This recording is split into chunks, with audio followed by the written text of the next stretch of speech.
Hi friends, నమస్తే. గురు బ్రహ్మ గురు విష్ణు గురుదేవో మహేశ్వర గురు సాక్షాత్కారం పరబ్రహ్మ తస్మై శ్రీ గురువే నమః. ఆత్మ బంధువులందరికీ ఆత్మ ప్రణామాలు. నాకు ఈ జన్మనిచ్చిన నా తల్లిదండ్రుల పాదపద్మములకు, నన్ను జ్ఞాన మార్గంలో ఆధ్యాత్మిక మార్గంలో నడిపించిన నా గురుదేవుల పాదపద్మాలకు, పిరమిడ్ వ్యవస్థాపకులు నాకు ధ్యానాన్ని జ్ఞానాన్ని బోధించిన బ్రహ్మర్షి పితామహ పత్రిజీ దంపతుల పాదపద్మములకు నా హృదయపూర్వక పాదాభివందనాలు. ఫ్రెండ్స్, మనం ఒక హిమగిరి గురువర్యులకు శిష్యుడైన యోగి స్వీయ కథ శ్రీ ఎం గారి గురించి మనం తెలుసుకుంటున్నామండి. ఈరోజు గాయత్రి మంత్రంలో నెక్స్ట్ కొనసాగిద్దాము. ఆయన ఒక కలగన్నారు కదా, హిమాలయాల్లో గురువు గారి దగ్గరికి వెళ్ళినట్టు అక్కడ ఒక రాతి గుహలో ఒక వెలుగుని చూశానని, అక్కడ పిల్లలు పాటలు పాడుతూ ఉంటారు. నేను కూడా ఆ వాళ్ళతో పాటు కలిసి పాట పాడాను. అప్పుడు గురువు గారు వీళ్ళని ఆపేయమని తననే పాడమంటే తను పాడటం స్టార్ట్ చేశాక లయ తప్పుతూ పాడుతున్నానన్న విషయం తెలుసుకున్నాడని, గురువు గారు నువ్వు సరిగ్గా పాడటం మర్చిపోయావు కాబట్టి ఇంటికి తిరిగి వెళ్ళి ఎలా పాడాలో నేర్చుకో అని అన్నారు. అది ఎలాగా అనే లోపుగానే ఆ కళ అంతా కూడా కరిగిపోయింది అని మనం లాస్ట్ వీడియోలో తెలుసుకుందామండి. మిగతాది ఇప్పుడు కంటిన్యూ చేసుకుందాం. నేను ఆ కళ గురించి విస్తుపోతూ లేచా. ఆ రోజు ఆదివారం, నేను స్కూలుకి వెళ్ళక్కర్లేదని సంతోషించాను. పెరట్లో చుట్టూ తిరగవచ్చు, లేకపోతే బొమ్మలేయొచ్చు, రంగులేయొచ్చు, లేకపోతే అటక మీద ఉన్న పాత గడియారాలను, చిన్న చిన్న యంత్రపు వస్తువులను అతుకులు పెట్టి బాగు చేయవచ్చు. రుచికరమైన అప్పం, ఉడకబెట్టిన బంగాళాదుంప, ఒక ఆమ్లెట్ పొద్దున్న నాస్తాగా తిని హాల్లో బెత్తంతో చేసిన ఒక పెద్ద చేతుల కుర్చీ మీద కూర్చుని తరువాత ఏం చేయాలబ్బా అని చూస్తూ ఉన్నాను. ఆయన కళ చెదిరిపోయినప్పుడు విస్తుపోయాడంటండి. ఆ రోజు ఆదివారం అవటం వల్ల స్కూల్కి వెళ్ళక్కర్లేదు. పిల్లలు ఎవరైనా అంతే కదా, సండేస్ హాలిడే, ఆదివారం అనేటప్పటికి చాలా రీఫ్రెష్ అయిపోతూ ఉంటారు. చక్కగా గేమ్స్ అయి ఆడుకోవచ్చు అని. అలాగే వాళ్ళు కూడా, ఆయన కూడా ఎక్కడికి స్కూల్కి వెళ్ళక్కర్లేదని చాలా సంతోషించాడంట. ఎందుకంటే పెరట్ చుట్టూరు తిరగవచ్చు, లేకపోతే బొమ్మలు వేసుకోవచ్చు, ఆ బొమ్మలకి ఏమో రంగులు వేసుకోవచ్చు, లేదంటే అటక మీద ఉన్న పాత బొమ్మలు ఏవైతే ఉన్నాయో గడియారాలు, ఆ ఎలక్ట్రానిక్స్ వస్తువులు వాటికి అతుకులు పెట్టి బాగు చేయవచ్చు. లేకపోతే అంటే చక్కగా ఎంతో ఇష్టమైన రుచికరమైన అప్పము ఆ ఇలా చేయొచ్చు అనుకున్నాడు. అనుకున్నాక మళ్ళీ ఏమనుకున్నారంటే, ఈయన మార్నింగ్ రుచికరమైన అప్పం, ఉడకబెట్టిన బంగాళాదుంప, అలాగే ఒక ఆమ్లెట్ కొంచెం నాస్తాగా అంటే టిఫిన్ కింద తినేసి హాల్లోనంటండి, ఇది వరకు మన చిన్నప్పుడు ఉండేవి బెత్తంతో చేసిన ఒక పెద్ద చేతుల కుర్చీ, అంటే పడ కుర్చీలు అంటారు కదా, వాటికి చేతులు మనం ఇలా చాపుకోవటానికి కింద మనం చేతులు పెట్టుకునే స్టాండ్ కింద ఇంకొక చెక్క వచ్చేది. దాన్ని ఇలా లాగితే మన చేతులు చక్కగా ఇలాగా మనం ఎలా అయితే అలాగ మన చేతుల్ని మనం ఫ్రీగా చాపుకొని కూర్చోవడానికి ఒక సుఖంగా ఉండేదన్నమాట. అలాంటి కుర్చీలో ఇంతను కూర్చుని తర్వాత ఏం చేయాలా అని ఆలోచిస్తూ ఉన్నారంటండి ఈ అమ్మగారు. హాల్లో ఒక మూలన మా నాన్న తన ఆఫీసుగా వాడుకునేవాడు. ఒక హాల్లోనంటండి, ఆ ఇంట్లో ఒక మూల ఉన్న కొంచెం స్థలాన్ని వాళ్ళ నాన్నగారు ఒక ఆఫీసుగా వాడుకునేవారంట. ఆ మూల పెద్ద నూకమాను వాలు బల్ల ఉందంటండి. అంటే నూకమాను వాలు బల్ల అంటే రోజ్ వుడ్ డెస్క్ అనమాట. టేబుల్ అది రోజ్ వుడ్ అంటే ఉమ్, ఎ- ఎర్ర ఐ మీన్ ఏమంటారు, టేకు, అలా అంటారు కదా. అందుట్లో రోజ్ వుడ్ అంటే ఎర్ర చందనము అనమాట. దాని సొరుగుకి ఎప్పుడు తాళం వేసే ఉంచేవారంటండి వాళ్ళ నాన్నగారు. అప్పుడు ఏమైందంటే, ఈయన అలా చూడగానే ఈయన ఒక కళ్ళు ఏమైనాయి అంటే ఆ బల్ల మీద పడ్డాయంట. దానికి తాళంలో దానికి ఎప్పుడు వాళ్ళ నాన్నగారు తాళం వేసే ఉంచేవారు కదా, కానీ ఏమైంది, తాళం గుత్తి ఏదైతే ఉందో అది దానికి వేలాడుతూ కనిపించిందంటండి. అప్పుడు బహుశా సొరుగుకి వాళ్ళ నాన్న తాళం వేయలేదేమో అనుకుని దాంట్లో ఏం పెట్టారు అని ఎప్పుడు ఈయనకి కుతూహలంగా ఉండేదంట. ఆ ఇప్పుడు దొరికింది నాకు చాలా బంగారమైన అవకాశం అనుకుని, ఎందుకంటే వాళ్ళ నాన్న వైద్య పరీక్షలు చేయించుకోవడానికి వెళ్ళారంటండి. ఆ బల్ల ఏమంటండి ఈయన్ని రా రా అని పిలిచిందంటండి. తిన్నగాను. అప్పుడు ఆయన ఏం చేశారంటే వెంటనే ఆ క్షణంలోనే మా నాన్న కుర్చీలో కూర్చుని ఆ తాళం చెవిని బెదురు బెదురుగా అటు ఇటు తిప్పడం మొదలుపెట్టాను. సొరుగు తెరుచుకుంది. దాని లోపలికి చూశాను. చాలా రకాల ఫైళ్లు, లావుపాటి జమా ఖర్చుల పుస్తకాలు, బిల్లులు, ముద్రల మొత్తలు, అందమైన పాత పార్కర్ పెన్ను, కొన్ని ప్రశస్తమైన పెన్సిళ్లు దాంట్లో ఉన్నాయి. ఎవరూ నన్ను చూడటం లేదని రూఢు చేసుకోవడానికి చుట్టూరు చూస్తూ ఇంకా లోపలికి వెతుకుతూ ఉంటే రెండు లావుపాటి ఫైళ్ల దొంతర్ల కింద రెండు పుస్తకాలు కనిపించాయి. చూడండి ఇక్కడ వాళ్ళ నాన్నగారు రోజు కూర్చుని ఆ టేబుల్ ముందున్న కుర్చీలో కూర్చుని ఆ తాళాన్ని బెదురు బెదురుగా, అంటే భయంగానే ఎవరైనా చూస్తారేమో, ఎవరైనా వస్తారేమో, నన్ను ఏమైనా అంటారేమో అని చిన్నపిల్లల్లో ఆ మనస్తత్వం సహజంగానే ఉంటుంది కదండి. అలాగా అనుకుని ఆయన ఏం చేస్తున్నాడంటే అటు ఇటు తిప్పడం మొదలు పెట్టేశాడండి. తిప్పగా తిప్పగా ఏమైంది, ఆ సొరుగు అదేంటి లాకర్ ఓపెన్ అయిపోయింది అనమాట. దాని లోపల ఏమున్నాయని చూస్తే ఆయనకి ఏం కనిపించినాయి అంటే రకరకాల ఫైళ్లు, లావుపాటి జమా ఖర్చుల పుస్తకాలు, బిల్లులు, అలాగే ఏయో ముద్రలు, అంటే స్టాంప్ ప్యాడ్లు అనమాట. అందమైన పాత పార్కర్ పెన్ను, అలాగే కొన్ని ప్రశస్తమైన పెన్సిళ్ళు కూడా ఉన్నాయంటండి అందులో. ఈయన ఎవరు నన్ను చూడటం లేదు కదా అని కన్ఫర్మేషన్ చేసుకుని ఏం చేశారు, చుట్టూ చూస్తూ ఇంకా లోపల ఏమున్నాయో చూద్దామని ఇంకా చూస్తూ ఉంటే ఒక లావుపాటి ఫైళ్ళ దొంతల కింద రెండు పుస్తకాలు కనిపించాయండి. అందుట్లో ఒకటేమో చిన్నదంట, అది కమలా పండు రంగులో ఉన్న జప యోగ అండ్ గాయత్రి అని ఒక చిన్న పుస్తకం అంటండి. మరొకటి వివరించే చిత్రాలతో నిండి ఉన్న ఒక యోగా, అంటే ఆసనాలు వేస్తారు కదా యోగా, అంటే దానికి సంబంధించిన ఒక పుస్తకం అంట. దాంట్లో ఏ ఆసనం ఎలా వేయాలి, యోగా ఎలా చేయాలి అని చిన్న చిన్న బొమ్మలతో వివరణాత్మకంగా ఉందంటండి ఆ పుస్తకం.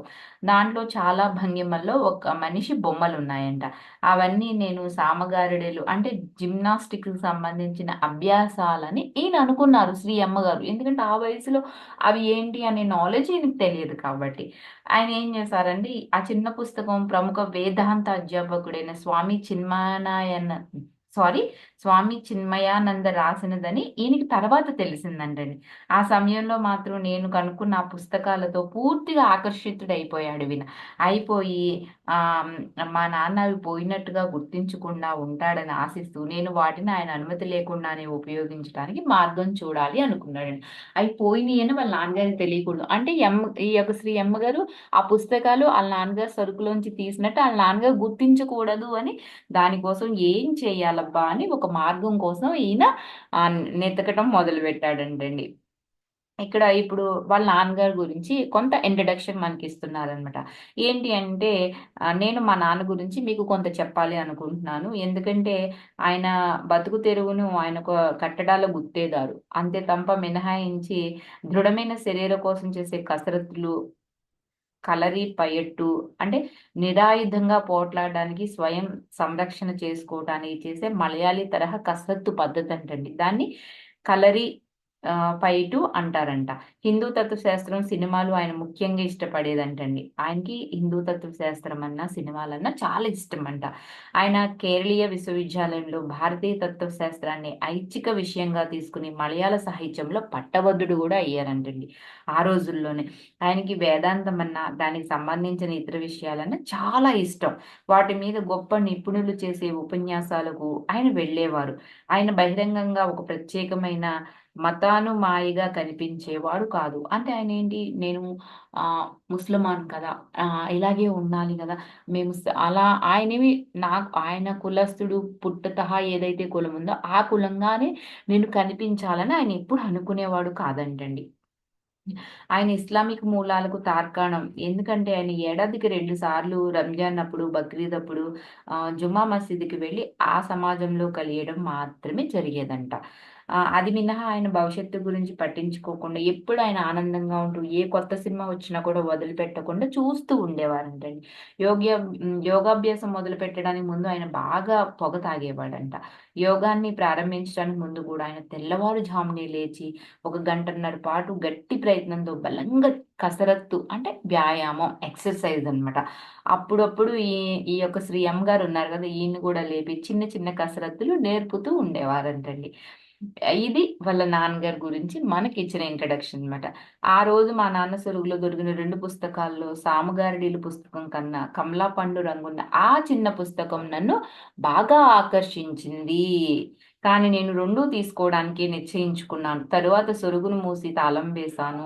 అది అంతకు ముందు ఎలా ఉందో అలాగే తాళం వదిలిపెట్టేసేసి ఆ కన్ఫర్మ్ నాన్నగారు ఇలాగే వదిలారు దీన్ని అని ఒక రూఢి చేసుకున్నారంటండి. అక్కడి నుంచి చప్పుడు కాకుండా కాలి వేళ్ల మొనల మీద నడుస్తూ ఆమ్, కింద నున్న పడగదికి వెళ్ళిపోయాడంటండి. అక్కడ నేను నా బడి సంచి పెట్టుకుంటాను. ఈయన స్కూల్కి వెళ్ళే సంచి ఆ కింద గదిలో ఉంటుందంట. దాంట్లోనే ఆ పుస్తకాలు తోసేసి మళ్ళీ ఏం ఎరగినట్టు హాల్లోకి వచ్చేసారంట ఈయన. ఆ పైన ఆ చిన్న పుస్తకం చదవడానికి అవకాశం కోసం వేచి చూస్తూ ఆడుకుంటానే విశ్రాంతిగాను కాలక్షేపం చేసేసాను. ఆ రోజు సండే కదా అలా చేసేసాడంటండి. మధ్యాహ్నం భోజనం కాగానే ఈయనేం చేశాడంటే చడీ చప్పుడు కాకుండా ఈయన ఒక బడి సంచిలో ఏ పుస్తకం అయితే పెట్టాడో దాన్ని తీసుకుని పెరట్లోకి పరిగెత్తుకెళ్లారంటండి. దారిలో హోంవర్క్ చేసుకుంటున్న అలా ఉన్న వాళ్ళ చెల్లెల్ని చూసారంట. ఆమె దగ్గర నుంచి నాకేం ఉపద్రవం రాదు అంటే వాళ్ళ చెల్లి ఇలా ఏం చెప్పి ఇలాగ నా అన్నయ్య పుస్తకం తీసుకొచ్చాడు పలానా కలర్ పుస్తకం అని ఇలా కంప్లైంట్స్ ఏమి వాళ్ళ నాన్నగారికి చెయ్యదనమాట. అందుకే నాకే భయము లేదని చెప్తున్నారు ఇక్కడ. పనస చెట్టు దగ్గరికి చేరి దాని కింద కూర్చొని ఆ పుస్తకాన్ని తెరిచారంట.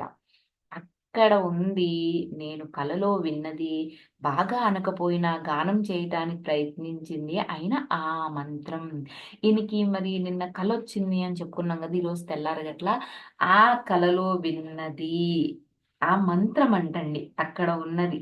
ఈయన అనకపోయినా గానం చేయటానికి ప్రయత్నించారు గదా! అది. నేను ఆ కలలో విన్నది కూడా అదే మంత్రం అని చెప్తున్నారు. అప్పుడేమో మేము స్కూల్లో హిందీ నేర్చుకోవడం మొదలుపెట్టాం గనుక మూల దేవనాగరి లిపిని నేను చదవలేకపోయాను. ఈయన స్కూల్లో హిందీ నేర్చుకోవడం వల్ల మరి మూల దేవనాగరి లిపి అంటే అది సంస్కృతంలో ఉంటది కాబట్టి ఈయన చదవలేకపోయారంట. కానీ ఇప్పుడు ఇంగ్లీష్ మీడియం విద్యార్థి కనుక ఇంగ్లీష్‌లో రాసి ఉండడం వల్ల ఆ గొప్ప భాషను ఈయన చాలా ఈజీగా చదివేశారంటండి. అందుట్లో ఏముంది అంటే ఆ మంత్రం ఏంటి అంటే ఓం భూర్భువస్సువః తత్సవితుర్వరేణ్యం భర్గో దేవస్య ధీమహి ధియో యో నః ప్రచోదయాత్. మళ్ళీ చదువుతున్నానండి. ఓం భూర్భువస్సువః తత్సవితుర్వరేణ్యం భర్గో దేవస్య ధీమహి ధియో యో నః ప్రచోదయాత్. ఇదే గాయత్రి మంత్రం అండి.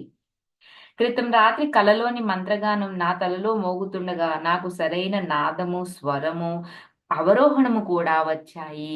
ఈయనకి అది చూడగానే కళ్ళతో దాన్ని చూసి చదవటం ప్రారంభించగానే ఆయన క్రితం రాత్రి కలలో ఏదైతే విన్నారో ఆ మంత్ర గానం ఈయన తలలో మోగుతూ ఉండగానంటండి దాన్ని ఎలా అయితే చదవాలో ఆ సరైన నాదము, స్వరము, ఆ అవరోహణ కూడా ఈయనకు వచ్చేసినాయి అంటండి. త్వరలోనే నా కలలోని గుహాంతర బాలకులు పాడినంత మధురంగా ఈయన కూడా పాడటం మొదలు పెట్టేశారంట. ఈమె చాలా ఆనందించారండి. ఎప్పుడైనా ఏకాంత స్థలం దొరికితే నేను దానిని అభ్యసించడం మొదలు పెట్టాను అని చెప్తున్నారు. చుట్టూ మంది ఉంటే మాత్రం మానసికంగా పాడుకునేవారంటండి. అంటే ఏకాంతంగా లేనప్పుడు దాన్ని అభ్యసించేవారు. చుట్టూరు జనాలుంటే మాత్రం ఓన్లీ మనస్సులోనే మాత్రం దాన్ని పాడుకునేవారంట. బుద్ధుని ప్రకాశింపజేయడానికి సూర్యదేవుని గురించి చేసే ప్రార్థన ఇది అని ఆ పుస్తకంలో ఉంది. ఈ మంత్రం కింద ఏమని ఉందంటే మనలో ఉన్న బుద్ధి ప్రకాశింప చేసుకోవటానికి సూర్యదేవుణ్ణి గురించి చేసే ప్రార్థన అని ఉందంటండి. చాలా ఏళ్ల తర్వాత నా గురువు ఆ మంత్రాన్ని నాకు వివరించి చెప్పారు అని శ్రీ ఎం గారు మనకి చెప్తున్నారు. ఇది దీని గురించి మనం నెక్స్ట్ క్లాస్‌లో రేపు వీడియోలో తెలుసుకుందామండి. జై Gurudatta. Thank you for watching. మీరందరికీ నా యొక్క ఈ వీడియోస్‌ని నచ్చితే గనక లైక్ చేయండి, షేర్ చేయండి, సబ్స్క్రైబ్ చేయండి. Thank you for watching. అందరికీ కూడా ధన్యవాదాలు.